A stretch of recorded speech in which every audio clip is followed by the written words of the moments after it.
नमस्कार। मेरे YouTube channel में सभी का स्वागत है। आज का हमारा टॉपिक है मेजरमेंट ऑफ पर्सनालिटी, यानी कि व्यक्तित्व का मापन। तो व्यक्तित्व का मापन और मूल्यांकन में एक अलग ही महत्व रखता है और ये एक कठिन प्रयास होता है, क्योंकि व्यक्ति का जो व्यक्तित्व होता है वो अपने आप में ही काफ़ी कॉम्प्लिकेटेड होता है। मतलब इसका अनुमान लगाना कोई आसान कार्य नहीं होता है। प्राचीन काल में भी व्यक्तित्व का मापन होता था।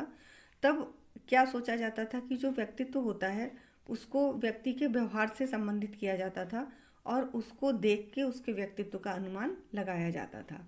परंतु वर्तमान में हमारे मनोवैज्ञानिकों ने नई नई विधियों की खोज की, जिनके द्वारा अब जो व्यक्तित्व का मापन है वो एक्यूरेटली किया जाता है। व्यक्तित्व के मापन के लिए 3 तरह की विधियां हैं। इनमें जो सबसे पहली विधि है वो सब्जेक्टिव मेथड है, यानी कि आत्मनिष्ठ विधि। सेकंड है ऑब्जेक्टिव मेथड, वस्तुनिष्ठ विधि। और थर्ड है हमारी प्रोजेक्टिव मेथड, प्रक्षेपी विधि।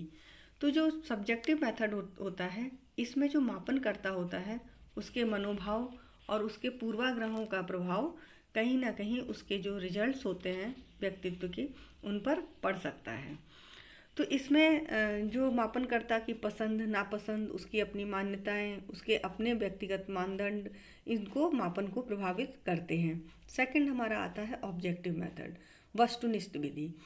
इसमें क्या होता है, इसमें ऑब्जेक्टिविटी होती है, क्योंकि इसमें कुछ टूल्स वगैरह यूज़ किए जाते हैं जिनके आधार पे उनके रिजल्ट्स निकाले जाते हैं। कुछ टेस्ट वगैरह यूज़ में लाए जाते हैं, पर्सनैलिटी टेस्ट, इनके आधार पर रिजल्ट्स निकाले जाते हैं। तो इसमें मापनकर्ता का जो प्रभाव है, उसके अपने जो मनोभाव हैं उनका प्रभाव कम पड़ता है और इसलिए इनको ऑब्जेक्टिव मेथड कहते हैं, वस्तुनिष्ठ विधि। थर्ड है हमारी प्रोजेक्टिव मेथड, प्रक्षेपी विधि। प्रक्षेपी विधि, प्रक्षेपण से मतलब होता है कि जब हम अपने विचार या अपने अंदर जो भी हमारे अंदर जो विचार हैं, जो कुंठाएं हैं या जो भी मनोभाव हैं, वो हम किसी और चीज़ पर डाल देते हैं या उस पर हम प्रोजेक्ट कर देते हैं, उसी को हम प्रोजेक्शन कहते हैं। तो इस तरह की विधियों में क्या होता है, कोई एक उद्दीपक दिया जाता है और उस उद्दीपक के आधार पे व्यक्ति को कुछ टास्क दी जाती है या कुछ कार्य करने के लिए कहा जाता है।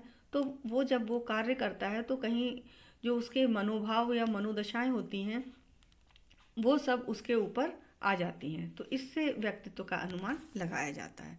अब हम लेते हैं सबसे पहले सब्जेक्टिव मेथड, आत्मनिष्ठ विधि। सब्जेक्टिव मेथड, अब इसमें क्या है, इसमें कई तरह की टेक्निक यूज़ में लाते हैं, जैसे कि ऑब्जर्वेशन, अवलोकन। ऑब्जर्वेशन क्या होता है, किसी भी व्यक्ति को बाहर से हम उसको ऑब्जर्व करते हैं तब हम उसके व्यक्तित्व का अनुमान लगाते हैं। ये पार्टिसिपेंट नॉन पार्टिसिपेंट 2 तरह का होता है। इसका वीडियो मैं पहले अपलोड कर चुकी हूँ, आप उसमें इसको डिटेल में देख सकते हैं। सेकंड है हमारा इंटरव्यू, साक्षात्कार विधि। इंटरव्यू में क्या होता है, फेस टू फेस इंटरव्यू होता है, जिसमें एक प्रश्न पूछने वाला व्यक्ति होता है और दूसरा उत्तर देने वाला व्यक्ति होता है। जो प्रश्न पूछने वाला व्यक्ति होता है वो उससे प्रश्न पूछता है और उसके उत्तरों के आधार पे, जिस तरह के वो उत्तर देता है उसी के आधार पे उसका जो व्यक्तित्व होता है उसका आकलन करता है। इंटरव्यू का भी वीडियो एक बार पहले अपलोड हो चुका है, अगर आप डिटेल में देखना चाहें तो आप उसको देख सकते हैं। थर्ड है हमारा केस स्टडी मेथड, जीवन इतिहास विधि। केस स्टडी मेथड में क्या होता है कि जिस व्यक्ति का व्यक्तित्व का मापन करना होता है उसके बारे में अलग अलग जगहों से सूचनाएं इकट्ठी की जाती हैं। जैसे किसी छात्र के व्यक्तित्व का मापन करना है, किसी छात्र को कोई प्रॉब्लम है, वो अबनॉर्मली बिहेव कर रहा है और हमें उसका मूल्यांकन करना है, तो उसके लिए हम क्या करेंगे, उसके स्कूल से जितनी भी सूचनाएं हम ले सकते हैं उसके स्कूल से लेंगे, उसके परिवार से जितनी भी सूचनाएं ली जा सकती हैं, उसके माता पिता से, भाई बहनों से, उनसे सारी सूचनाएं ली जाती हैं, उनके पड़ोसियों से, उनके रिश्तेदारों से। तो ज़्यादा से ज़्यादा सूचनाएं जहाँ से भी इकट्ठी की जा सकती हैं उनको हम इकट्ठी करते हैं, उसके बाद में उसके व्यक्तित्व का आकलन करते हैं। फोर्थ है हमारा ऑटोबायोग्राफी, आत्मकथा विधि। आत्मकथा विधि क्या होती है, इसमें व्यक्ति को कुछ व्यक्ति अपनी एक डायरी लिखते रहते हैं, उस डायरी के आधार पर उस व्यक्ति के व्यक्तित्व का अनुमान लगाया जाता है। ये भी 2 तरह की होती है, स्ट्रक्चर्ड बायोग्राफी और अनस्ट्रक्चर्ड बायोग्राफी। स्ट्रक्चर्ड बायोग्राफी वो होती है जबकि व्यक्ति से कहा जाता है कि आपको अपने बारे में लिखना है और उसको एक उसके सामने कोई टॉपिक या कोई रूपरेखा उसके सामने दी जाती है और उसके आधार पे वो अपनी ऑटोबायोग्राफी लिखता है। और दूसरी होती अनस्ट्रक्चर्ड, इसमें किसी तरह का कोई निर्देश या रूपरेखा नहीं होती है। इसमें जो प्रयोज्य होता है वो अपने बारे में जो चाहे वो लिख सकता है। तो इस तरह से ये जो 4 हमने टेक्निक्स देखी ये सब्जेक्टिव मेथड से रिलेटेड थी। नेक्स्ट है हमारा ऑब्जेक्टिव मेथड। ऑब्जेक्टिव मेथड भी बहुत ज़्यादा प्रयोग में लाया जाता है पर्सनैलिटी मेजरमेंट के लिए। इसमें कई तरह के हम टेस्ट वगैरह का प्रयोग करते हैं, जिसमें सबसे पहले आता है हमारा निर्धारण मापनी या रेटिंग स्केल।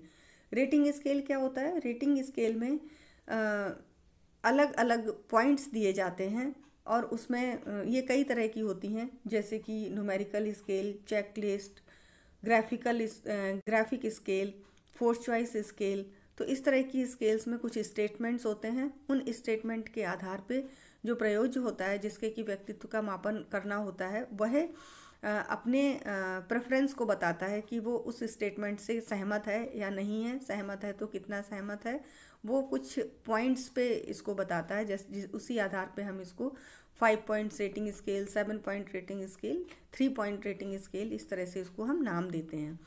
जैसे कि 3 पॉइंट रेटिंग स्केल में सहमत, अनिश्चित और असहमत 3 पॉइंट आ जाएंगे। 5 पॉइंट रेटिंग स्केल में अत्यधिक सहमत, सहमत, अनिश्चित, असहमत और अत्यधिक असहमत। इस तरह से हम इसमें पॉइंट्स बनाते हैं और उसके आधार पर रेटिंग स्केल बनाते हैं और उसके आधार पे हम इसके व्यक्तित्व का मूल्यांकन करते हैं।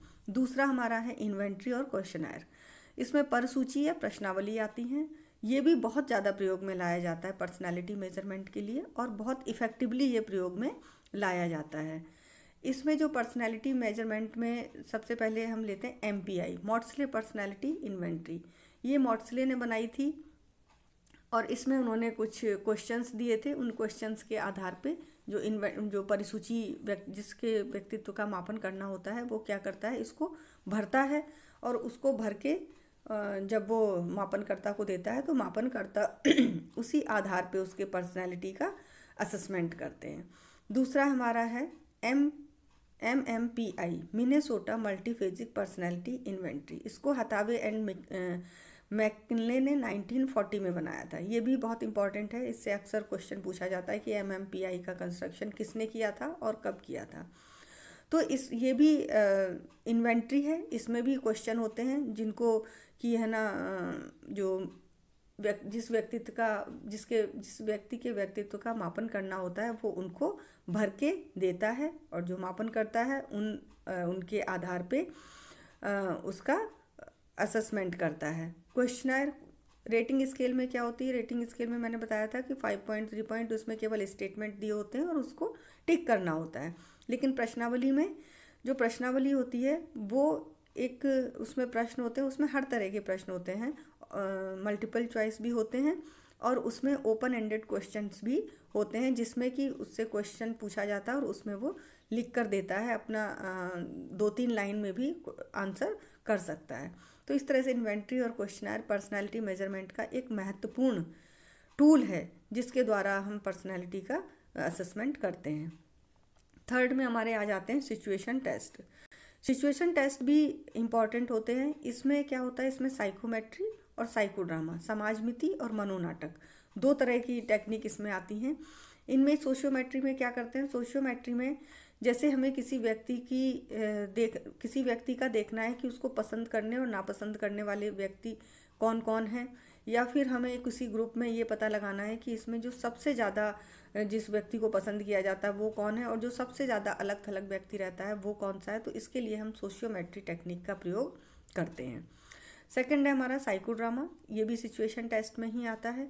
इसमें क्या होता है, कोई एक परिस्थिति दी जाती है, कोई एक सिचुएशन दी जाती है, उस पर जिन व्यक्तियों के व्यक्तित्व का मापन करना होता है उनसे नाटक करने के लिए या अभिनय करने के लिए कहा जाता है।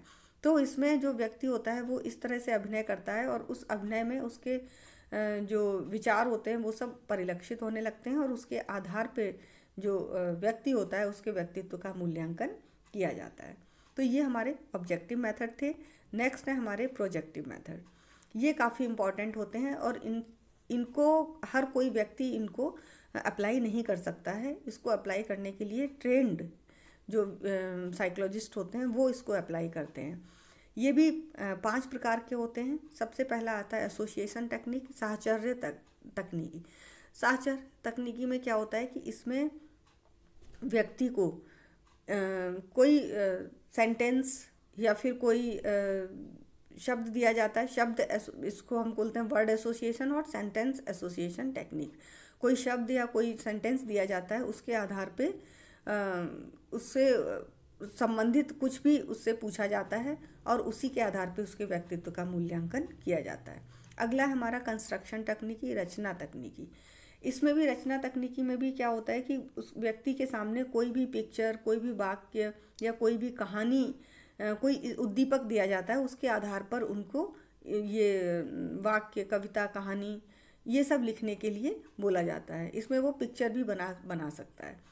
तो इस तरह से जो टेक्निक होती है कि कोई भी उद्दीपक के रूप में कोई भी शब्द हो सकता है, कोई भी पिक्चर हो सकती है, उसके आधार पे वो कहानी की रचना करता है, वाक्यों की रचना करता है और उसको हम ये देखते हैं कि किस तरह से उसने उस कहानी को लिखा है और उसी के आधार पे उसके व्यक्तित्व का आकलन किया जाता है। थर्ड है हमारा कंप्लीशन तकनीकी, पूर्ति तकनीकी। इसमें क्या करते हैं, इनकम्प्लीट कहानी, इनकम्प्लीट सेंटेंस इस तरह से दिया जाता है। इनकम्प्लीट पिक्चर भी हो सकती है, तो उसमें उस व्यक्ति से कहा जाता है कि उसको वो पूर्ण करे। जब वो पूर्ण करता है तो वो अपने अकॉर्डिंग उसको पूर्ण करता है। उसके जो मनोभाव होते हैं, उसके जो अंदर मनोदशाएं होती हैं या फिर जो भी उसके अंदर सप्रेस्ड होती हैं चीज़ें, उनको वो उनको कंप्लीट करने में बाहर निकालता है और उसी के आधार पर उसके व्यक्तित्व का मूल्यांकन किया जाता है। चौथा है हमारा ऑर्डरिंग तकनीकी। इसमें क्रम तकनीकी। इसमें क्या होता है, कुछ उद्दीपक दिए जाते हैं। उद्दीपक के रूप में कोई भी वस्तु हो सकती है, चित्र हो सकते हैं, शब्द हो सकते हैं, कथन, ये सारी चीज़ें उसके सामने रखी जाती हैं। उसके बाद में उससे कहा जाता है कि इनको जो सबसे ज़्यादा इम्पॉर्टेंट है उसको सबसे ऊपर रखे, उसके बाद धीरे धीरे उसको ऑर्डर में लगाए। तो इसलिए इससे ये देखा जाता है कि उसके लिए क्या चीज़ ज़्यादा इम्पॉर्टेंट है और उसके जो अपने अकॉर्डिंग जब उन चीज़ों को लगाता है तो उसी आधार पे उसके व्यक्तित्व का मूल्यांकन किया जाता है। फिफ्थ है हमारा एक्सप्रेशन तकनीकी, अभिव्यक्ति तकनीकी। इसमें क्या होता है, व्यक्ति के सामने कुछ उद्दीपक प्रस्तुत किए जाते हैं और उस पर उसके विचार मांगे जाते हैं। ये बहुत ही इंपॉर्टेंट टेक्निक है। उस पे आधार पे कई एक टेस्ट भी तैयार किए गए हैं, जैसे कि रोरशा इंक ब्लॉट टेस्ट है। इसमें स्याही के धब्बे होते हैं, उन स्याही के धब्बे को देख के उससे पूछा जाता है कि उसको क्या दिखाई दे रहा है, उसके बारे में फिर उससे उसका इंटरप्रिटेशन किया जाता है और उसके व्यक्तित्व के बारे में अनुमान लगाया जाता है या फिर उसका आकलन किया जाता है। ये बहुत ही इंपॉर्टेंट टेक्निक है। इसके बारे में आगे मैं डिटेल में वीडियो बनाऊंगी रोरशा का और टैट का, तो उसमें आपको इसको डिटेल में बताऊंगी। सेकंड है हमारा थीमेटिक अपरसेप्शन टेस्ट। इसमें भी कार्ड्स होते हैं, रोरशा में भी कार्ड्स होते हैं, 10 कार्ड्स होते हैं जिनमें स्याही के धब्बे होते हैं। थीमेटिक अपरसेप्शन टेस्ट में भी कार्ड्स होते हैं जिनमें कि कुछ पिक्चर्स बनी होती हैं और उन पिक्चर्स के आधार पे उससे कोई कहानी लिखने को बोला जाता है या किसी भी तरह के कोई विचार उससे लिखवाए जाते हैं और उसी आधार पे उसके व्यक्तित्व का मूल्यांकन किया जाता है। थीमेटिक अपरसेप्शन टेस्ट का जो बनाया था, इसको मार्गन और मुरे ने बनाया था, मार्गन और मुरे ने। तो इसमें जो था ये बड़े लोगों के लिए था। इसमें 10 कार्ड महिलाओं के लिए और 10 कार्ड पुरुषों के लिए थे और 10 कार्ड दोनों के लिए थे। इस प्रकार इसमें 30 कार्ड थे और एक कार्ड खाली दिया जाता था जिसपे उसमें स्टोरी लिखवाई जाती थी। तो इस तरह से क्या होता था कि इसमें थीमेटिक अपरसेप्शन टेस्ट जो था वो बड़े लोगों के लिए था। तो इसमें छोटे बच्चों के लिए भी एक टेस्ट बनवाया गया जिसको चिल्ड्रन अपरसेप्शन टेस्ट कहा गया, कैट। तो ये जो इन टेस्ट के बारे में हम आगे डिटेल में पढ़ेंगे। आज हमारा पर्सनालिटी मेजरमेंट में इतना ही था।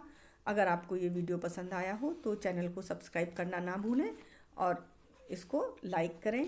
अगर आपको कोई कुछ पूछना है, किसी भी तरह की आपकी कोई क्वेरीज हैं तो आप कमेंट बॉक्स में कमेंट कर सकते हैं और उम्मीद है कि आपको ये इस वीडियो से कुछ ना कुछ बेनिफिट ज़रूर मिलेगा।